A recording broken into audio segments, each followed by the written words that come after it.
আসসালামু আলাইকুম রহমতুল্লাহি ওয়া বারাকাতুহু।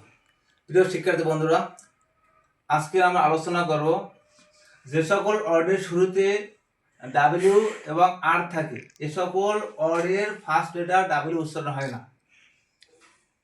অর্থাৎ অনেক সময় আমরা দেখি কোনো ওয়ার্ডের শুরুতে ডাব্লিউ আছে কিন্তু উচ্চারণ হয় না।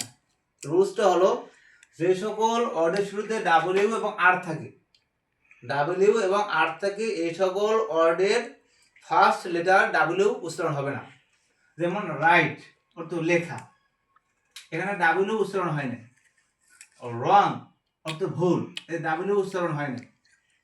রিস্ট অর্থ কবজি, ডাব্লিউ উচ্চারণ হয়নি, সাইলেন্ট থাকে।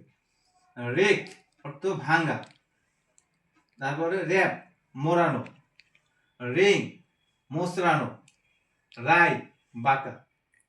তাহলে আমরা দেখলাম যে সকল ওয়ার্ডের শুরুতে ডাব্লিউ এবং আর আছে এই সকল ওয়ার্ডের ফার্স্ট লেটার ডাব্লিউ উচ্চারণ হবে না। এটা আমরা যদি মনে রাখতে পারি তাহলে আমাদের ইংরেজি প্রোনাউন্সিয়েশনের সময়, উচ্চারণের সময় আমাদের জন্য সহজ হবে, আমাদের লেখা ভুল হবে না। এই জন্য প্রিয় শিক্ষার্থীবৃন্দ, আমার ভিডিওটি তোমার কাছে ভালো লাগলে তোমার আমার চ্যানেলটি সাবস্ক্রাইব করবে এবং লাইক এবং শেয়ার দিয়ে পাশে থাকবে। আবার নতুন ভিডিও তোমাদের সামনে আসবো। আসসালামু আলাইকুম ওয়া রাহমাতুল্লাহি ওয়া বারাকাতুহু।